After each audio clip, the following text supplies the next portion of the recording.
Assalamualaikum warahmatullahi wabarakatuh. Selamat datang di channel Ilmu Hitam. Malam ini, para pecinta kisah misteri dan cerita nyata yang penuh pelajaran. Malam ini, saya akan membawakan sebuah kisah yang sempat menggemparkan sebuah pondok pesantren. Kisah tentang dendam, kisah tentang santet, dan kisah tentang perang tak kasat mata antara kegelapan dan doa. Sebuah dukun santet yang merasa dipermalukan, sebuah pondok pesantren yang menjadi sasaran balas dendam, dan seorang kiai yang harus mempertaruhkan segalanya demi melindungi para santrinya. Kisah ini bukan sekedar cerita horor biasa. Ini adalah pengingat bahwa kekuatan gelap selalu memiliki harga yang mahal. Matikan lampu, gunakan headset kalian, dan pastikan kalian menonton sampai akhir. Karena malam ini, kita akan menyaksikan bagaimana santet menyerang pondok pesantren Al-Hakim. Langit malam di desa itu terlihat lebih gelap dari biasanya. Awan tebal menutupi bulan, membuat halaman pondok pesantren Al-Hakim tampak suram. Lampu-lampu kuning di sepanjang teras asrama menyala redup, memantulkan bayangan panjang pohon kelapa yang bergoyang tertiup angin. Pesantren itu sudah berdiri puluhan tahun. Bangunannya sederhana, berdinding tembok putih yang mulai kusam dimakan usia. Di tengah kompleks berdiri masjid kecil beratap hijau, tempat para santri mengaji setiap hari. Di sebelah kanan masjid terdapat asrama putra, sementara asrama putri berada di bagian belakang, dipisahkan pagar tinggi. Malam itu seharusnya berjalan seperti biasa. Selepas sholat isya berjamaah, para santri kembali ke kamar masing-masing. Sebagian mengulang hafalan, sebagian lagi mengobrol pelan sebelum tidur. Suasana perlahan tenang, hanya suara jangkrik dan sesekali anjing menggonggong dari kejauhan yang terdengar. Namun, tepat pukul 11 malam, sesuatu mulai terasa berbeda.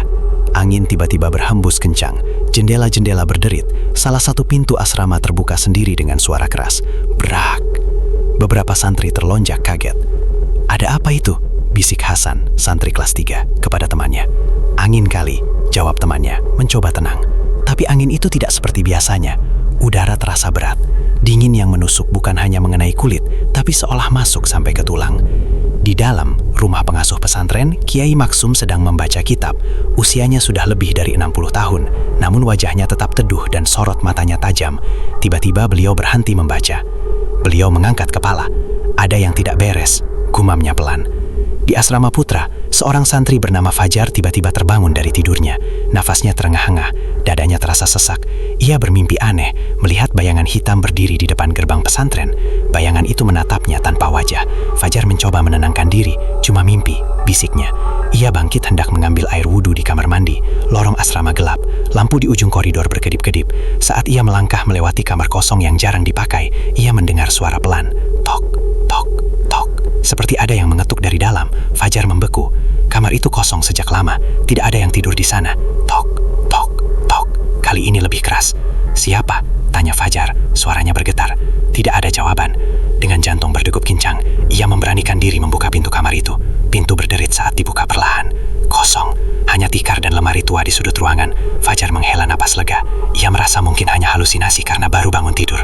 Namun saat ia hendak menutupi pintu, tiba-tiba dari belakang terdengar suara bisikan. "Kau akan jadi yang pertama." Fajar menoleh cepat. Tak ada siapa-siapa. Sekejap tubuhnya terasa kaku. Pandangannya mengabur. Lalu semuanya gelap. Teriakan keras memecah keheningan malam. "Ar!" Santri-santri berhamburan keluar kamar. Mereka menemukan Fajar tergeletak di lorong. Tubuhnya kejang-kejang, matanya terbelalak, putihnya lebih dominan dari hitamnya. 4 santri mencoba memeganginya. Sejak kejadian Fajar malam itu, suasana pondok pesantren Al-Hakim tak lagi benar-benar tenang. Meski aktivitas berjalan seperti biasa, mengaji, sekolah, sholat berjamaah, kerja bakti, ada rasa cemas yang menggantung di udara. Santri-santri mencoba terlihat normal, tapi setiap suara keras membuat mereka saling menoleh. Fajar sendiri lebih banyak diam, wajahnya pucat.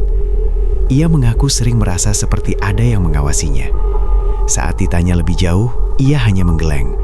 Ia benar-benar tidak ingat apa yang terjadi malam itu. Sementara itu, Kiai Maksum memperbanyak wiridnya. Setiap selesai sholat, beliau duduk lebih lama. Bibirnya tak henti bergerak membaca doa perlindungan. Beberapa ustadz senior juga diminta melakukan hal yang sama. Namun gangguan itu rupanya belum selesai. Malam kedua datang dengan sunyi yang ganjil. Langit cerah, bulan setengah menggantung pucat.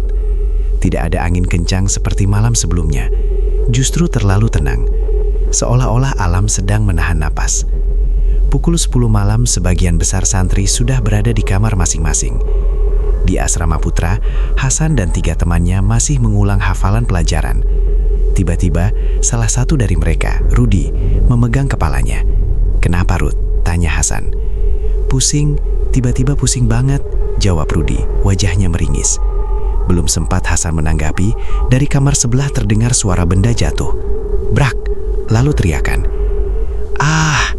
Santri-santri langsung keluar kamar. Di lorong mereka melihat Arman terjatuh dari tempat tidur. Tubuhnya kaku, matanya menatap kosong ke langit-langit. Belum selesai mereka panik, Rudi yang tadi mengeluh pusing tiba-tiba ikut terjatuh. Tubuhnya bergetar hebat. Hasan mundur selangkah. Ini kayak Fajar kemarin." Belum habis kalimatnya, lampu lorong mendadak padam. Gelap, teriakan makin ramai. Dari ujung lorong terdengar suara tangis dan tawa bercampur menjadi satu. Beberapa santri berusaha menyalakan lampu darurat. Saat cahaya redup itu menyala, pemandangan yang terlihat membuat bulu kuduk berdiri. Bukan 2, bukan 3. Ada 5 santri yang kini tergeletak, menggeliat tak wajar. Di asrama putri, kejadian serupa terjadi hampir bersamaan. Seorang santriwati bernama Siti tiba-tiba tertawa keras tanpa sebab. Tawanya panjang dan melengking, berbeda dari biasanya. Teman-temannya mencoba menenangkannya, tapi Siti justru menatap mereka dengan mata merah dan berkata dengan suara berat, "Kalian semua akan pulang, satu persatu." Santriwati lain mulai menangis ketakutan. Pengurus asrama segera berlari menuju dalam memanggil Kiai Maksum. Ketika Kiai Maksum tiba di asrama putra, suasana sudah kacau. Beberapa santri menangis, beberapa membaca ayat kursi dengan suara gemetar. Beliau mengangkat tangan, memberi isyarat agar semua tenang. "Jangan takut, berkumpul di aula. Yang sadar bantu yang pingsan." Satu persatu santri yang kesurupan dibawa ke aula utama pesantren. Pemandangan di sana mencekam. 8 santri terbaring di lantai, tubuh mereka bergerak tak terkendali. Ada yang tertawa, ada yang menangis, ada yang berbicara sendiri. Salah satu dari mereka tiba-tiba duduk tegak. "Kalian pikir bisa melindungi tempat ini?" katanya. Suaranya bukan suara anak remaja. Kiai Maksum berdiri di tengah ruangan, wajahnya tenang. "Siapa yang mengirimmu?" tanya beliau tegas. Santri itu tertawa panjang. "Yang kau permalukan, yang kau hancurkan usahanya." Beberapa ustadz saling pandang. Mereka mulai mengerti arah kejadian ini. Kiai Maksum tidak terpancing. Beliau langsung memimpin pembacaan ayat-ayat ruqyah.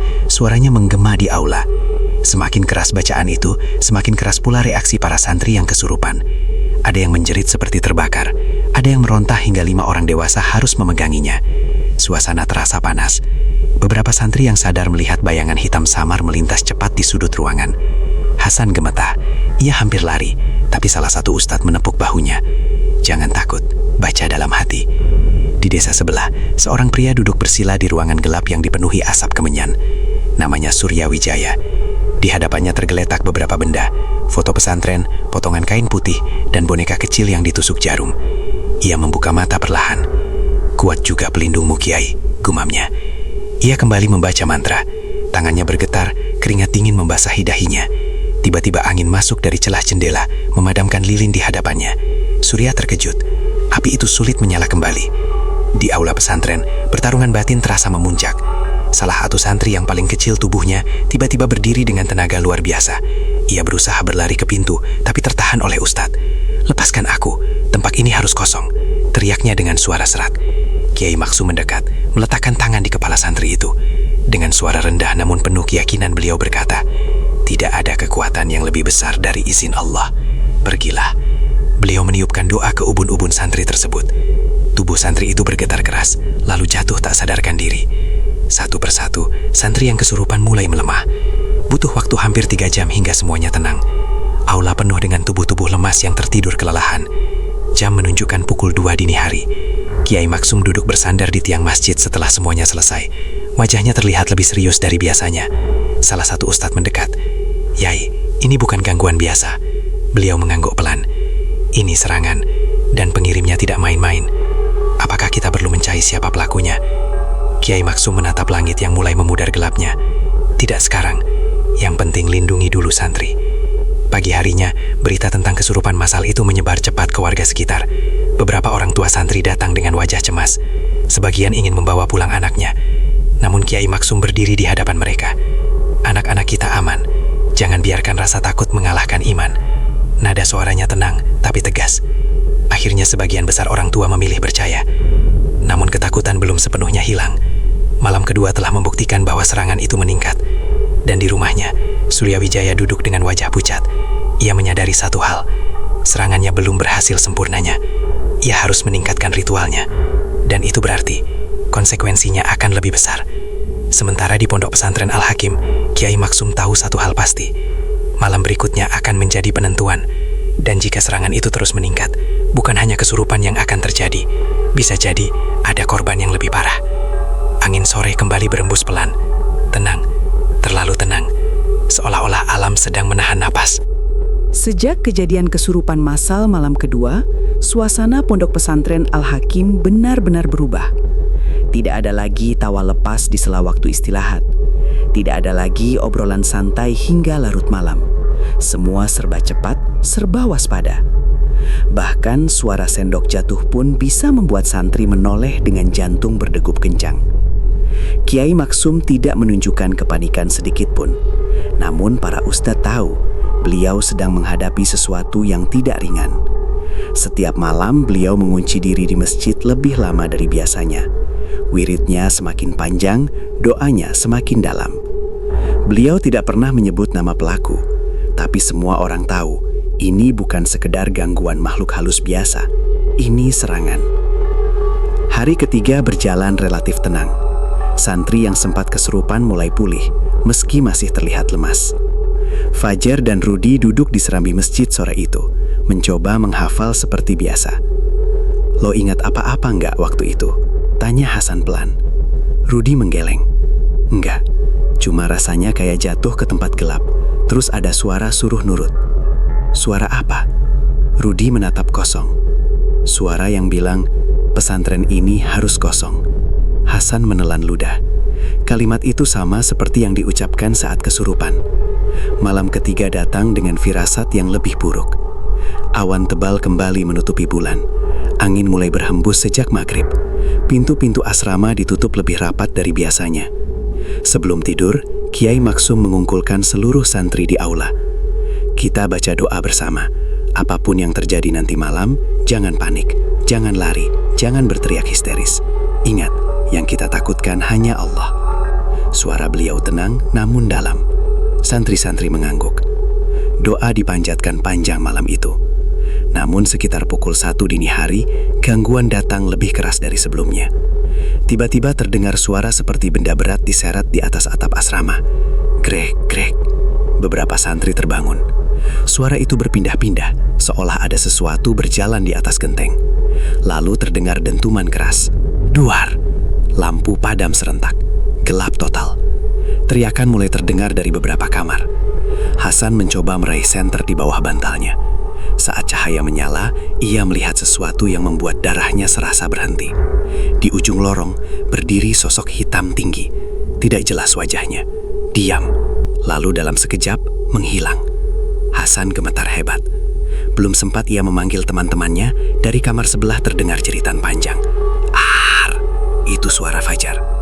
Di kamar Fajar, pemandangan jauh lebih mengerikan dari 2 malam sebelumnya. Fajar tidak hanya kejang-kejang, tubuhnya terangkat sedikit dari kasur. Tangannya kaku ke atas, mulutnya terbuka lebar, tapi suara yang keluar bukan hanya satu. Seperti banyak suara berbicara bersamaan. Dia yang pertama, dia tumbalnya.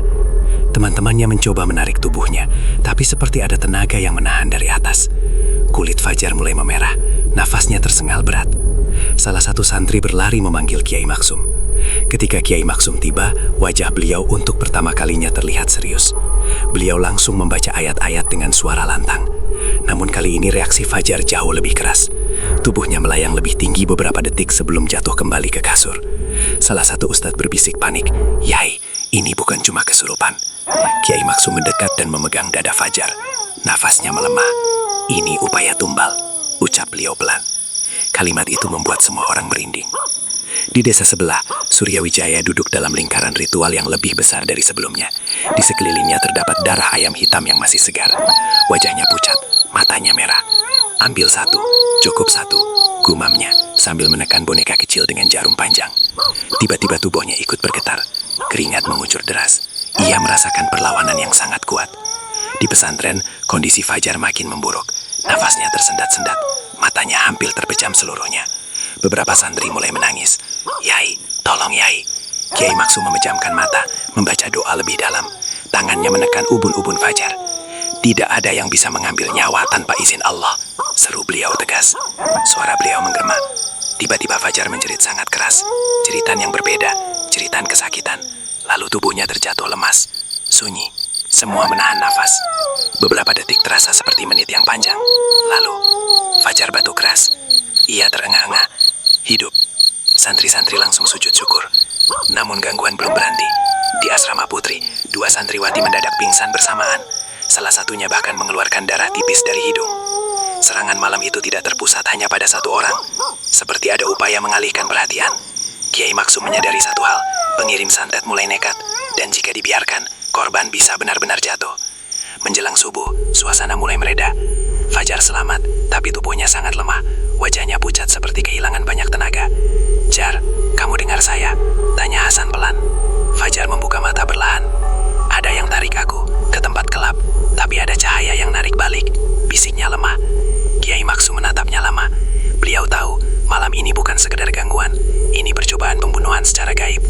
Pagi harinya, beliau mengumpulkan semua ustadz.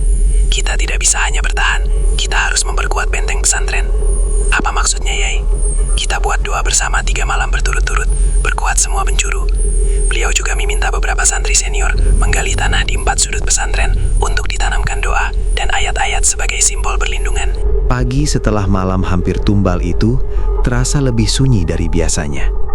Langit mendung menggantung rendah di atas pondok pesantren Al-Hakim. Burung-burung yang biasa bertengger di pohon mangga halaman depan tak terdengar berkicau. Santri-santri berjalan pelan menuju masjid untuk sholat subuh. Wajah mereka masih menyimpan ketakutan. Peristiwa Fajar yang hampir kehilangan nyawa benar-benar mengguncang mental mereka. Fajar sendiri terbaring lemah di kamarnya. Nafasnya sudah normal, tapi tubuhnya masih terasa seperti habis berlari jauh. Sesekali ia memejamkan mata dan mengernyit, seolah mengingat sesuatu yang samar. Di serambi masjid, Kiai Maksum duduk termenung setelah sholat.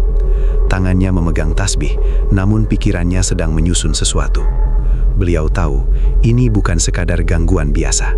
Sudah jelas ada tangan manusia di baliknya. Dan tangan itu dipenuhi dendam. Siang harinya, salah satu ustadz senior mendekat dengan raut wajah serius. "Yai, saya mendengar kabar dari desa sebelah." Kiai Maksum menoleh pelan. "Kabar apa?" Beberapa warga melihat Surya Wijaya melakukan ritual besar 3 malam terakhir. Katanya ada suara jeritan terdengar dari rumahnya. Nama itu membuat udara seolah menegang. Surya Wijaya, seorang dukun yang pernah terkenal di beberapa desa sekitar. Banyak orang datang kepadanya untuk penglaris, pelet, bahkan santet. Namun sejak Kiai Maksum rutin mengadakan pengajian tentang bahaya ilmu hitam, banyak warga berhenti mendatanginya. Perlahan pengaruh Surya memudar. Beberapa bulan lalu bahkan ada warga yang berani membongkar praktiknya di depan umum setelah mendapat keberanian dari ceramah di pesantren. Sejak saat itu, Surya jarang terlihat. Kini namanya muncul kembali. Kiai Maksum menghela napas panjang. Jadi benar dugaanku. Sore itu, Fajar memanggil Hasan dengan wajah pucat. "San, aku ingat sesuatu." "Apa?" "Waktu aku hampir ditarik, aku dengar nama." Hasan menelan ludah. "Nama siapa?" Fajar menutup mata, mencoba mengingat. "Surya." Hasan merinding. Nama yang sama. Di rumahnya yang terletak di pinggir desa, Surya Wijaya duduk bersila di ruang ritualnya. Tubuhnya masih lemah, tapi matanya menyala penuh kebencian. Di depannya kini bukan hanya foto pesantren. Ada foto lama Kiai Maksum yang diambil dari kejauhan. Surya menatap foto itu tajam. "Kau yang memulai ini, Kiai." Ia teringat beberapa bulan lalu saat pengajiannya sepi. Orang-orang mulai menjauhinya. Bahkan ada yang berani menyebutnya penipu. Semua berubah setelah ceramah Kiai Maksum menyebar luas. Pendapatannya menurun drastis, harga dirinya hancur. Dan bagi Surya, harga diri lebih penting dari apapun. Ia mengambil sebilah pisau kecil dan menggores ujung jarinya. Tetes darah jatuh ke atas foto pesantren. Jika bukan satu, maka banyak. Malam itu, angin kembali berembus kencang. Namun berbeda dari malam-malam sebelumnya, kali ini terasa lebih panas. Beberapa santri mengeluh dadanya sesak tanpa sebab. Di asrama putri, seorang santriwati tiba-tiba berteriak histeris melihat bayangan hitam berdiri di depan cermin. Ketika teman-temannya mendekat, bayangan itu hilang. Di asrama putra, lampu kembali berkedip-kedip. Namun yang membuat semua orang benar-benar panik adalah suara azan yang terdengar di tengah malam. Azan itu bukan dari masjid. Suaranya berat, terdistorsi, dan terdengar dari arah kebun belakang pesantren. Santri-santri saling berpandangan. Itu bukan suara muadzin, bisik seseorang. Kiai Maksum segera berdiri. Jangan ada yang keluar. Beliau berjalan sendiri menuju halaman belakang. Suara azan palsu itu semakin jelas. Begitu beliau sampai di batas kebun, suara itu mendadak berhenti. Sunyi total. Namun di tanah dekat pagar, beliau menemukan sesuatu. Segumpal kain hitam yang terikat rapat, ditusuk beberapa jarum kecil. Beliau mengangkatnya dengan hati-hati. Wajahnya mengeras. Itu sudah masuk wilayah fisik. Gumamnya, santet bukan lagi hanya menyerang lewat kesurupan. Kini ada media yang ditanam langsung. Keesokan paginya, benda itu dikumpulkan di tengah aula. Malam kelima menjadi malam yang paling ditunggu sekaligus paling ditakuti oleh seluruh penghuni pondok pesantren Al-Hakim. Setelah nama Surya Wijaya terungkap, suasana pesantren tidak lagi sekedar tegang. Kini terasa seperti medan perang yang tak terlihat. Sejak sore, langit memerah aneh sebelum maghrib. Awan bergerak cepat seolah dikejar angin yang tak kasat mata. Beberapa warga desa bahkan memilih tidak keluar rumah malam itu karena firasat yang tidak enak. Di dalam pesantren, Kiai Maksum terlihat lebih banyak diam. Beliau tidak menunjukkan rasa takut sedikit pun, namun sorot matanya tajam dan waspada. Beliau tahu, serangan berikutnya bukan lagi ke santri. Targetnya adalah dirinya. Seusai salat Isya, beliau mengumpulkan seluruh ustadz di ruang tamu dalam. Mulai malam ini, jangan ada santri yang sendirian. Ucapnya pelan tapi tegas. Jika terjadi sesuatu pada saya, jangan panik. Fokus lindungi anak-anak. Ucapan itu membuat beberapa ustadz terdiam. Yai, jangan bilang begitu. Beliau hanya tersenyum tipis. Kalau ia ingin menjatuhkan pesantren, maka yang harus dijatuhkan dulu adalah pengasuhnya. Suasana hening. Di rumahnya yang gelap, Surya Wijaya duduk di tengah lingkaran ritual yang lebih besar dari sebelumnya. Di sekelilingnya terdapat tanah kuburan yang masih basah, kain kafan kecil, dan beberapa jarum panjang. Ia menatap foto Kiai Maksum dengan kebencian yang dalam. Kau lindungi mereka, sekarang siapa yang lindungi kau? Surya mulai membaca mantra lebih cepat dari biasanya. Suaranya serak, penuh tekanan. Api lilin di depannya membesar lalu mengecil tak wajar. Udara di ruangan itu berputar panas. Tiba-tiba jendela bergetar keras. Namun Surya tidak berhenti. Ia menusukkan jarum panjang tepat ke bagian dada foto Kiai Maksum. Rasakan. Di pesantren, tepat pukul 11 malam, Kiai Maksum yang sedang duduk membaca kitab tiba-tiba berhenti. Tangannya memegang dada. Nafasnya sedikit tersendat. Namun beliau tetap duduk tegak. Di luar, angin tiba-tiba berputar kencang. Daun-daun berterbangan seperti tersedot pusaran kecil. Hasan yang sedang ronda bersama beberapa santri senior merasakan hawa panas tiba-tiba menyelimuti halaman pesantren. Kenapa panas banget? Bisiknya. Tiba-tiba dari arah masjid terdengar suara keras. Brak, pintu masjid terbuka sendiri. Santri-santri langsung berlari ke arah suara. Mereka menemukan Kiai Maksum masih duduk, tapi wajahnya pucat. "Yai!" teriak salah satu ustadz. Beliau mengangkat tangan, memberi isyarat agar mereka tenang. Jangan panik. Namun saat beliau mencoba berdiri, tubuhnya goyah. Rasa sakit di dadanya semakin kuat, seolah ada sesuatu yang menekan dari dalam. Di rumahnya, Surya tersenyum tipis. Ia bisa merasakan perlawanan melemah. Sudah hampir. Namun tiba-tiba tubuhnya sendiri ikut bergetar hebat, seperti ada tenaga yang menolak balik serangannya. Lilin di depannya mendadak padam semua. Ruangan gelap total. Surya terkejut. Kau berani melawan? Ia kembali membaca mantra, kali ini lebih keras. Di pesantren, Kiai Maksum duduk kembali. Beliau memejamkan mata. Alih-alih menjerit kesakitan, beliau justru mulai membaca ayat suci dengan suara pelan tapi mantap. Semakin lama, suaranya semakin kuat. Santri-santri yang berada di masjid ikut membaca bersama. Suara bacaan itu menggema, membentuk irama yang kuat dan menyatu. Tiba-tiba kaca jendela masjid bergetar keras. Beberapa santri hampir berteriak ketakutan. Namun Kiai Maksum membuka mata dan berkata tegas, "Teruskan." Suara bacaan semakin lantang. Rasa sakit di dadanya perlahan berubah menjadi panas yang menjalar keluar. Beliau tahu, ini pertarungan langsung, bukan lagi melalui perantara. Di rumahnya, Surya tiba-tiba menjerit keras. Dadanya terasa seperti ditusuk balik. Jarum yang ia pegang jatuh ke lantai. Darah mengalir tipis dari sudut bibirnya. Apa ini? Ia mencoba berdiri, namun tubuhnya terhuyung. Lingkaran ritual di sekelilingnya mulai retak. Tanah yang ia susun berserakan. Untuk pertama kalinya, Surya merasa takut. Perlindungan yang ia kira bisa ditembus ternyata jauh lebih kuat dari yang ia bayangkan. Di pesantren, angin perlahan mereda. Pintu masjid yang tadi terbuka sendiri kini tertutup pelan. Udara panas berubah menjadi dingin sejuk. Kiai Maksum membuka mata. Rasa sakit di dadanya hilang. Beliau berdiri dengan perlahan. Sudah. Santri-santri menatap beliau dengan mata berkaca-kaca. "Yai, tadi itu." "Serangan langsung," jawab beliau singkat. Malam ke-6 terasa berbeda sejak sore hari.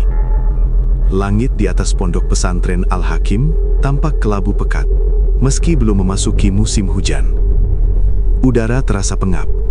Bahkan ayam-ayam milik warga sekitar terlihat gelisah dan tidak mau masuk kandang seperti biasanya. Sejak serangan langsung ke Kiai Maksum, suasana pesantren dijaga lebih ketat. Santri senior ronda bergantian. Doa bersama dilakukan setiap selesai sholat wajib. Tidak ada lagi yang berani menganggap remeh kejadian ini. Kiai Maksum terlihat lebih banyak berzikir di dalam masjid. Namun wajah beliau bukan wajah orang takut. Justru tampak seperti seseorang yang sudah siap menghadapi apapun yang akan datang. Beliau tahu satu hal. Jika Surya sudah nekat menyerang langsung dirinya, maka langkah berikutnya pasti lebih berbahaya. Dan benar saja.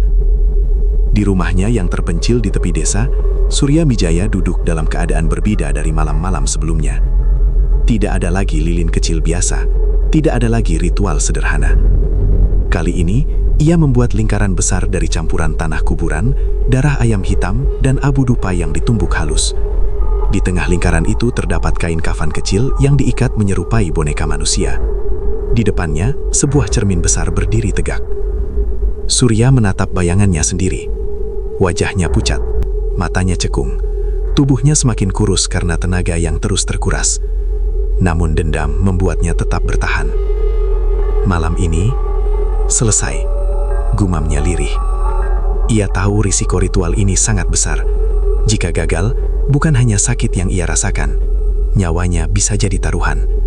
Tapi baginya, harga diri lebih mahal daripada rasa takut. Di pesantren, tepat setelah Isya, Kiai Maksum mengumpulkan seluruh santri. Malam ini, jangan ada yang tidur terlalu cepat. Kita isi dengan doa bersama. Nada suara beliau lebih dalam dari biasanya. Santri-santri duduk rapi di aula. Sebagian membaca Al-Quran, sebagian melafalkan wirid. Hasan duduk di barisan depan. Hatinya gelisah tanpa sebab. Fajar yang kini sudah lebih sehat juga ikut duduk bersila, meski wajahnya masih belum sepenuhnya pulih. Angin di luar mulai berputar pelan. Jam menunjukkan pukul 10 malam. Surya memulai ritualnya. Ia menyalakan 7 lilin hitam di sekeliling lingkaran. Asap dupa mengepul tebal memenuhi ruangan. Ia mulai membaca mantra dengan suara pelan, lalu semakin lama semakin cepat. Suara itu seperti bisikan yang bercampur dengan desisan. Cermin di depannya mulai berembun. Bayangannya terlihat bergerak tidak sinkron. Datang dan ambil yang menjadi penghalang. Ia menusukkan jarum panjang ke bagian kepala boneka kain. Angin di luar rumahnya tiba-tiba berputar kencang. Anjing-anjing desa melolong bersamaan. Di pesantren, lampu aula berkedip-kedip. Santri mulai saling menoleh. Tiba-tiba dari arah atap terdengar suara langkah berat. Duk, duk, duk. Seperti seseorang berjalan berlahan di atas genteng. Hasan merinding. Namun Kiai Maksum tetap duduk tenang. Beliau memejamkan mata dan membaca doa lebih keras. Langkah di atap semakin cepat. Lalu tiba-tiba terdengar suara benturan keras. Duar. Beberapa genteng pecah dan jatuh ke halaman. Santri berteriak panik. Tenang, seru Kiai Maksum. Namun belum selesai kepanikan mereda, Fajar tiba-tiba terjatuh. Tubuhnya kembali bergetar. Tapi kali ini berbeda. Matanya tidak terbelalak, melainkan terpejam rapat, dan dari mulutnya keluar suara berat. Yang tua bukan yang muda. Suasana mendadak sunyi. Semua mata tertuju pada Kiai Maksum. Pesan itu jelas. Target utama bukan lagi santri, tapi beliau. Di rumahnya, Surya mulai menggigil. Keringat bercucuran deras. Ia menusukkan jarum kedua ke boneka kain, tepat di bagian dada. Pergi, hancurkan. Tiba-tiba cermin di depannya retak perlahan. Retak. Bayangannya terlihat seperti terbelah dua. Surya menelan ludah. Ritual ini mulai melampaui kendalinya. Di pesantren, Kiai Maksum tiba-tiba berdiri. Udara di aula terasa berat. Beberapa santri mengeluh sesak. Beliau melangkah ke tengah ruangan dan mengangkat kedua tangan. Ya Allah, jika ini ujian, kuatkan kami. Nada suara beliau lantang dan penuh keyakinan. Semua santri ikut mengangkat tangan. Bacaan doa menggema kuat. Angin yang tadinya berputar kencang mendadak berhenti. Fajar yang tadi menggeliat mulai tenang. Namun tiba-tiba Kiai Maksum memegang dadanya lagi. Rasa sakit itu datang lebih kuat dari sebelumnya. Seperti ada yang menekan dari jarak jauh. Beliau hampir terjatuh, namun dua ustadz sigap menahannya. Yai, beliau menggeleng pelan. Teruskan doa. Di rumahnya, Surya menjerit keras. Jarum di tangannya patah tiba-tiba. Dadanya terasa seperti terbakar dari dalam. Lingkaran tanah di sekelilingnya mulai retak. Darah tipis mengalir dari hidungnya. Apa? Ini. Ia mencoba berdiri, tapi tubuhnya justru terpental ke belakang. Cermin di depannya pecah berkeping-keping. Semua lilin padam bersamaan. Ruangan gelap total. Untuk pertama kalinya, Surya merasakan sesuatu yang selama ini ia kirimkan pada orang lain. Rasa takut yang murni. Di pesantren, Kiai Maksum tiba-tiba menarik napas panjang. Rasa sakit di dadanya hilang mendadak. Udara di aula menjadi ringan. Lampu kembali stabil. Fajar terkulai lemas, tapi tidak lagi berbicara aneh. Beberapa santri menangis lega. Sudah selesai? Bisik Hasan. Kiai Maksum menutup mata beberapa detik. Beliau merasakan sesuatu, seperti tali yang putus. Ritualnya gagal, ucap beliau pelan. Di desa sebelah, Surya tergeletak tak bergerak di lantai ruang ritualnya. Lingkaran tanah hancur total. Boneka kain terbakar sebagian. Tubuhnya lemah, hampir tak bisa bergerak.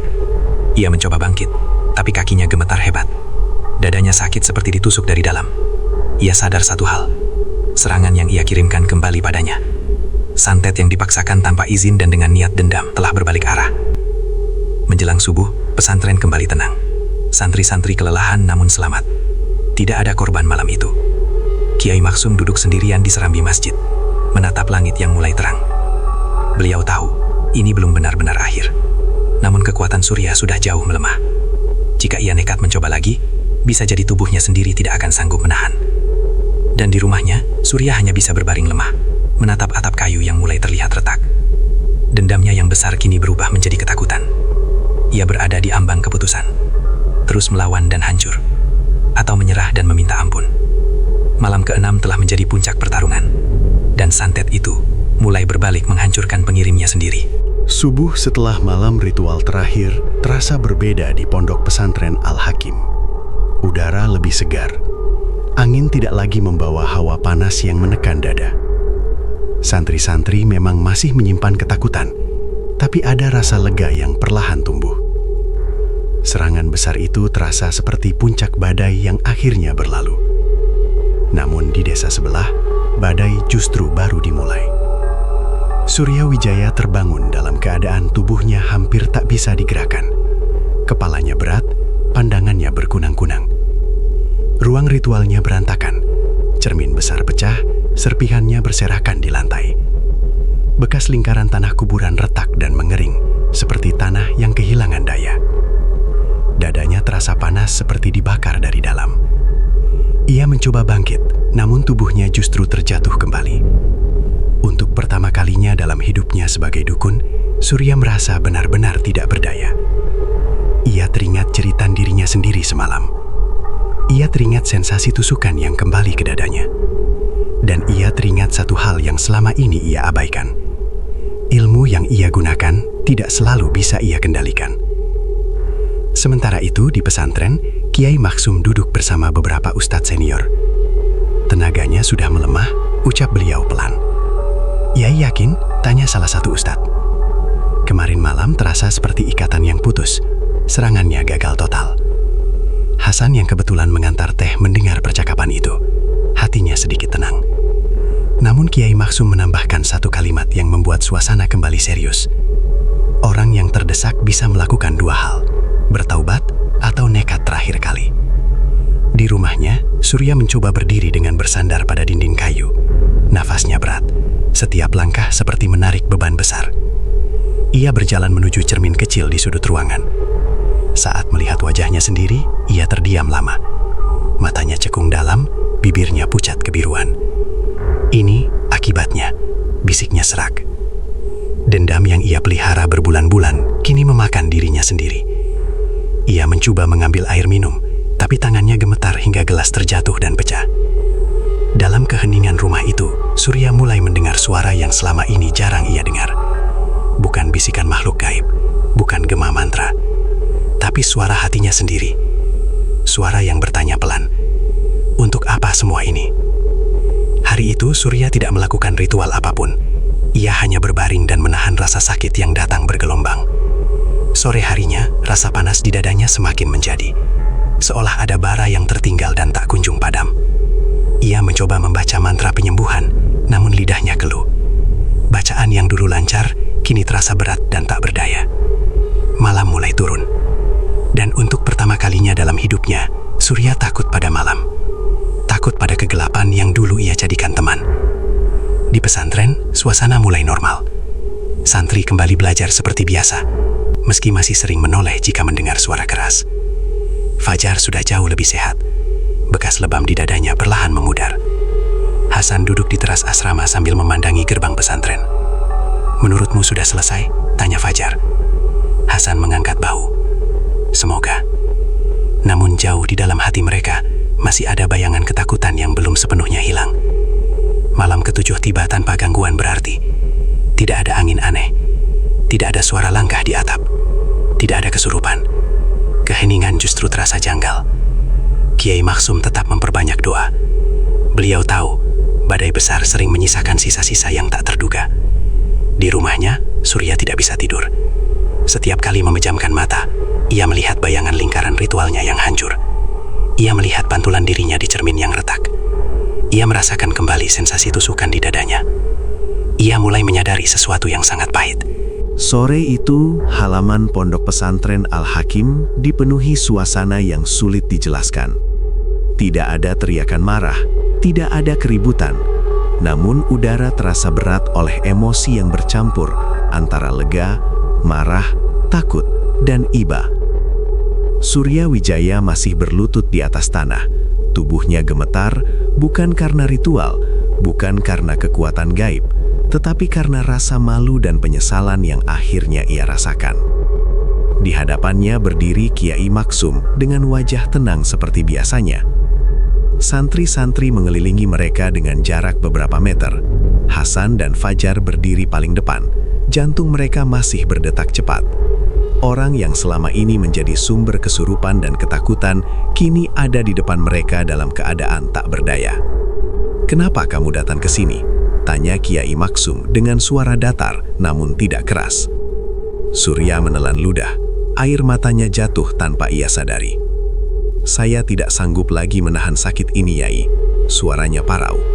"Semua yang saya kirim kembali pada saya. Dada saya seperti terbakar setiap malam." Beberapa santri saling pandang. Mereka teringat malam-malam mencekam yang hampir merenggut nyawa Hajar. Kiai Maksum tidak langsung menjawab. Beliau menatap Surya lama, seolah membaca isi hatinya. "Apakah kamu datang untuk berhenti, atau untuk mencari cara menyerang lagi?" tanya beliau pelan. Pertanyaan itu seperti pisau tajam yang menembus sisa-sisa ego Surya. "Saya datang untuk berhenti," jawabnya lirih. "Saya salah, saya kalah. Bukan oleh kekuatan Yai, tapi oleh diri saya sendiri." Keheningan menyelimuti halaman. Kiai Maksum memberi isyarat kepada para santri untuk kembali ke aktivitas masing-masing. Namun sebagian tetap berdiri dari kejauhan, menyaksikan momen yang terasa seperti sejarah kecil bagi pesantren itu. "Bangunlah," ucap Kiai Maksum. Surya mencoba berdiri, namun tubuhnya goyah. Hasan refleks maju menahan, Tapi Surya menolak dengan halus. "Aku masih bisa," katanya pelan. Kiai Maksum mengajak Surya masuk ke serambi masjid. Di sana hanya ada mereka berdua dan 2 ustadz senior sebagai saksi. Surya duduk bersila dengan napas berat. "Semua bermula karena saya merasa dipermalukan," katanya perlahan. "Orang-orang berhenti datang ke rumah saya. Mereka bilang saya penipu. Mereka berhenti percaya karena ceramah Yai." Ia menunduk dalam. "Saya marah. Saya tidak terima. Saya kirim gangguan kecil dulu, lalu semakin besar, sampai hampir mengambil nyawa anak itu." Fajar yang mendengar dari kejauhan menggenggam tangannya sendiri. Kiai Maksum tetap tenang. "Dan sekarang?" tanya beliau. "Sekarang saya sadar, setiap kiriman itu seperti racun yang saya telan sendiri. Semakin besar saya kirim, semakin besar saya hancur." Air mata Surya jatuh lagi. Kiai Maksum menghela napas panjang. "Ilmu itu sendiri bukan yang jahat," ucap beliau pelan. "Yang membuatnya jahat adalah niat dan tujuan. Kau memelihara dendam. Dendam itu yang membakar dirimu." Surya terdiam. "Kalau saya ingin berhenti, apa masih bisa?" tanyanya ragu. Pertanyaan itu bukan lagi penuh ego. Malam itu terasa berbeda dari malam-malam sebelumnya. Langit di atas pondok pesantren Al-Hakim tampak kelabu pekat, seolah awan gelap menggantung lebih rendah dari biasanya. Angin berembus pelan, namun dingin menusuk tulang. Suasana sunyi, terlalu sunyi. Jam dinding di ruang tamu rumah Kiai Maksum menunjukkan pukul 23.47. Biasanya di jam seperti ini, suasana pondok masih terdengar lirih suara santri yang murojaah hafalan atau bisik-bisik doa sebelum tidur.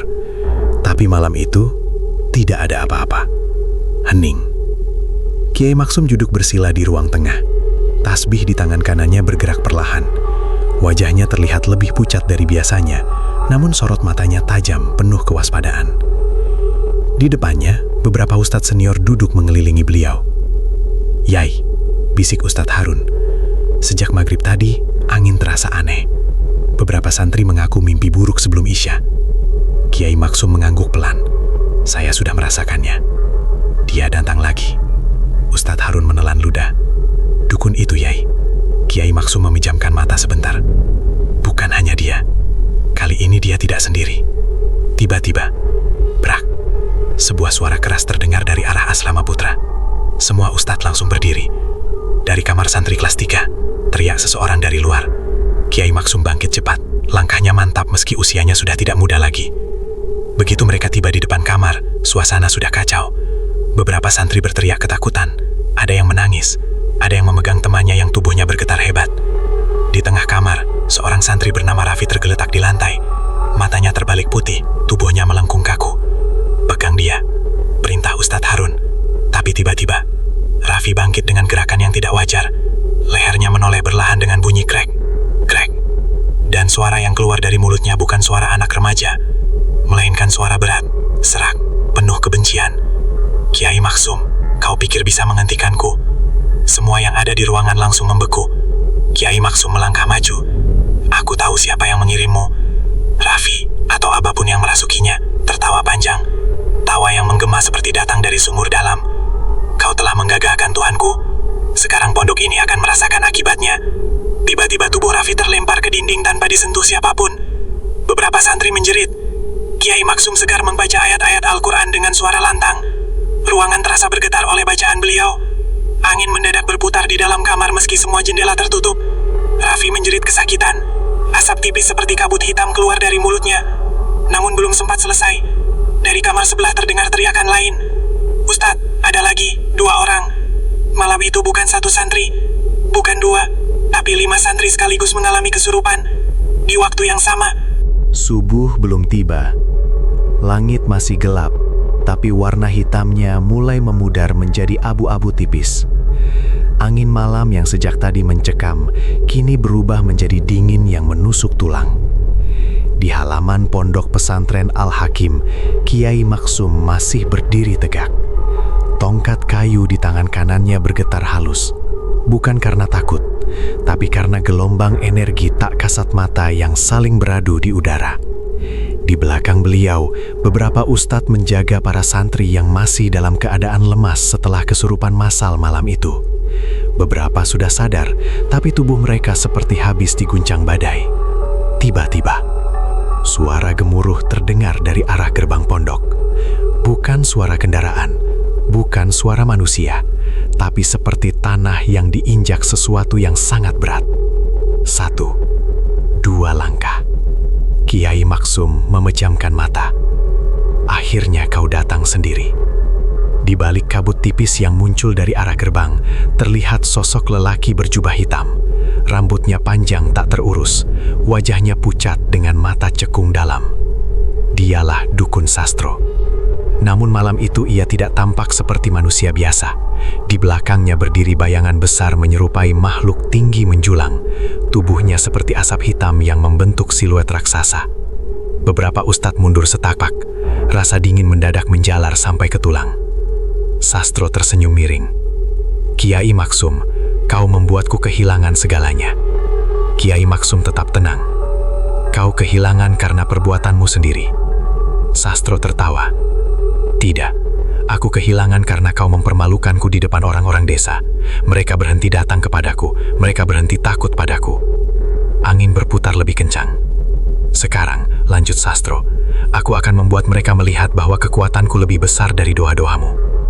Makhluk bayangan di belakangnya mengeluarkan suara rendah seperti geraman dari dalam gua. Tanah di halaman pondok mulai bergetar. Gelombang terakhir. Tiba-tiba, salah satu santri yang sudah sadar kembali berteriak kesakitan. Tubuhnya melayang beberapa sentimeter dari tanah. Kiai Maksum langsung sadar.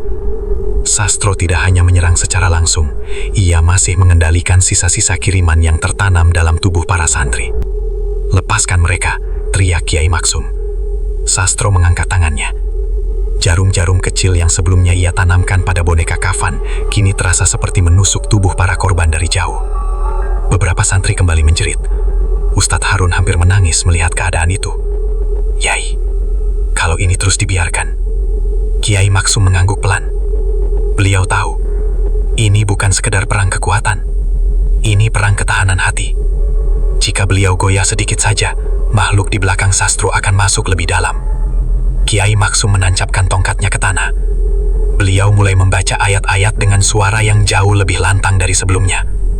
Bacaan itu menggema, bukan hanya terdengar, tapi terasa. Udara bergetar. Bayangan hitam di belakang Sastro mulai bergoyang.